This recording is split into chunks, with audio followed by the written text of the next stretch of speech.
ತ್ರಿವರ್ಣ ನ್ಯೂಸ್ಗೆ ಸ್ವಾಗತ. ನಾನು BM ಹನೀಫ್. ಇದು ಹನಿ ಟ್ರ್ಯಾಕ್. ಸ್ನೇಹಿತರೆ, ಕಾಂಗ್ರೆಸ್ನಲ್ಲಿ ಒಮ್ಮಿಂದೊಮ್ಮೆಲೆ DK ಶಿವಕುಮಾರ್ ಬಂಡಾಯದ ಕಹಳೆ ಮೊಳಗಿಸೋದಕ್ಕೆ ಕಾರಣ ಏನು?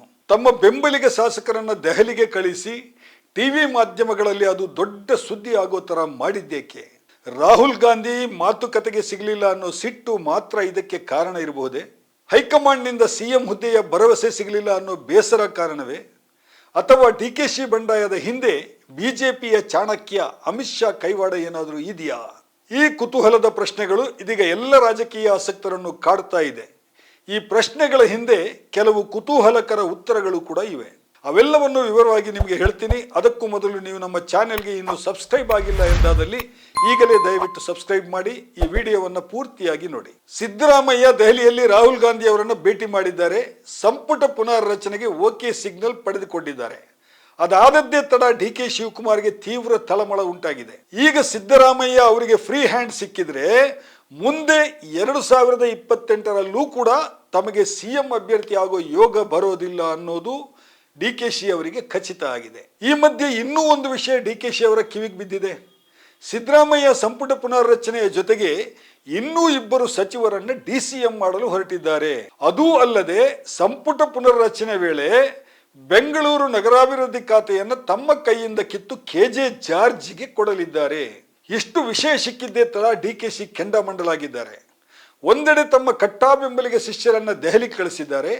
ಇನ್ನೊಂದೆಡೆ ಕನ್ನಡ ಟಿವಿ ಚಾನೆಲ್ಗಳಲ್ಲಿ ಪ್ಯಾಕೇಜ್ ಸ್ಟೋರಿಗಳಿಗೆ ವ್ಯವಸ್ಥೆ ಮಾಡಿದ್ದಾರೆ. ಕಾಂಗ್ರೆಸ್ನಲ್ಲಿ ಶಾಸಕರ ಬಂಡಾಯ, ನವೆಂಬರ್ ಕ್ರಾಂತಿ ಸನ್ನಿಹಿತ, ಒಕ್ಕಲಿಗ ಶಾಸಕರ ಆಕ್ರೋಶ ಮುಂತಾಗಿ ಒಂದೇ ಸಮನೆ ಟಿವಿನಲ್ಲಿ ಸುದ್ದಿಗಳು ಬರತೊಡಗಿವೆ. ಇಲ್ಲೊಂದು ಪ್ರಶ್ನೆ ಹೇಳ್ತಾ ಇದೆ, ಇನ್ನೂ 2 DCM ಹುದ್ದೆಗಳನ್ನು ಸೃಷ್ಟಿಸೋದಕ್ಕೆ ನಿಜಕ್ಕೂ ಸಿದ್ದರಾಮಯ್ಯ ನಿರ್ಧರಿಸಿದ್ದಾರಾ? ನಂಬಲರ್ಹ ಕಾಂಗ್ರೆಸ್ ಮೂಲಗಳ ಪ್ರಕಾರ ಇದು ನಿಜ.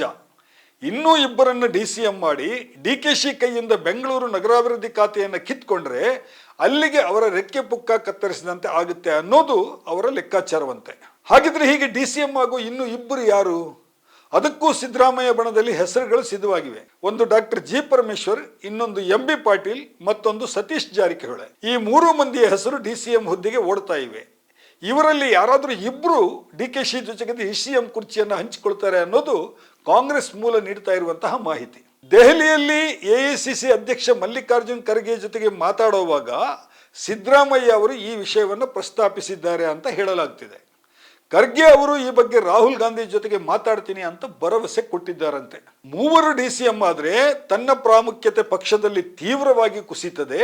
ಜೊತೆಗೆ ಬೆಂಗಳೂರು ನಗರಾಭಿವೃದ್ಧಿ ಖಾತೆ ಕೈ ತಪ್ಪಿದ್ರೆ ಸಂಪನ್ಮೂಲ ಸಂಗ್ರಹಕ್ಕೆ ಏಟು ಬೀಳುತ್ತದೆ. ಇಂತಹ ಪರಿಸ್ಥಿತಿನಲ್ಲಿ ನೇರವಾಗಿ CM ಕುರ್ಚಿ ಹಸ್ತಾಂತರಿಸಿ ಅಂತ ಹಠ ಹಿಡಿಯೋದೇ ಸರಿಯಾದ ದಾರಿ. CM ಕುರ್ಚಿ ಈಗ ಸಿಗ್ಲಿಕ್ಕಿಲ್ಲ, ಆದ್ರೆ ಈ ನೆಪದಲ್ಲಿ DCM ಕುರ್ಚಿಗೆ ಪಾರ್ಟ್ನರ್ಸ್ ಬರೋದನ್ನು ತಪ್ಪಿಸಬಹುದು. ಹಾಗೆಯೇ ಬೆಂಗಳೂರು ನಗರಾಭಿವೃದ್ಧಿ ಖಾತೆಯನ್ನು ಕೂಡ ಉಳಿಸಿಕೊಳ್ಳಬಹುದು ಅನ್ನೋದು DK ಶಿವಕುಮಾರ್ ಸ್ಟ್ರಾಟಜಿ ಅಂತ ಹೇಳಲಾಗ್ತಾ ಇದೆ.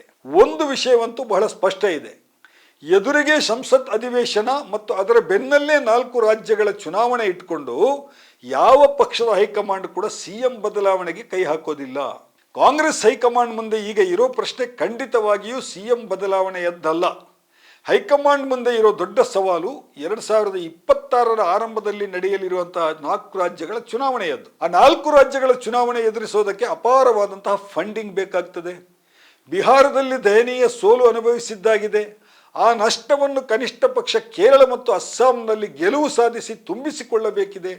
ಅದಕ್ಕಾಗಿ ದೊಡ್ಡ ಪ್ರಮಾಣದ ಸಂಪನ್ಮೂಲ ಬೇಕು. ಖರ್ಗೆ ಜೊತೆಗೆ ದೆಹಲಿಯಲ್ಲಿ ಮಾತಾಡಿದಾಗ ಈ ವಿಷಯದ ಬಗ್ಗೆಯೂ ಸಿದ್ದರಾಮಯ್ಯ ಅವರು ಖಾತ್ರಿ ನೀಡಿದ್ದಾರೆ ಹಾಗಂತ ಸುದ್ದಿ ಇದೆ. ಪಕ್ಷಕ್ಕೆ DKಶಿ ಅವರ ಅಗತ್ಯ ಹೆಚ್ಚಾಗಿ ಬೀಳೋದು ಸಂಪನ್ಮೂಲ ಸಂಗ್ರಹದಲ್ಲಿ. ಆ ಬಗ್ಗೆ ಚಿಂತೆ ಬಿಡಿ, 4 ರಾಜ್ಯಗಳ ಚುನಾವಣೆಗೆ ಬೇಕಾದ ಸಂಪನ್ಮೂಲ ಸಂಗ್ರಹಕ್ಕೆ ನಮ್ಮಲ್ಲೂ ಮಂತ್ರಿಗಳಿದ್ದಾರೆ ಎಂದು ಸಿದ್ದರಾಮಯ್ಯ ಅವರು ಭರವಸೆ ಕೊಟ್ಟಿದ್ದಾರಂತೆ. ಟಿವಿಗಳಲ್ಲಿ CM ಬದಲಾವಣೆ ಬಗ್ಗೆ ಎಷ್ಟೇ ಕೂಗಾಟ ಅರಚಾಟ ನಡೀಲಿ, ಆ ಬಗ್ಗೆ ಕಾಂಗ್ರೆಸ್ ಹೈಕಮಾಂಡ್ ಸದ್ಯಕ್ಕೆ ತಲೆ ಕೆಡಿಸಿಕೊಂಡಿಲ್ಲ.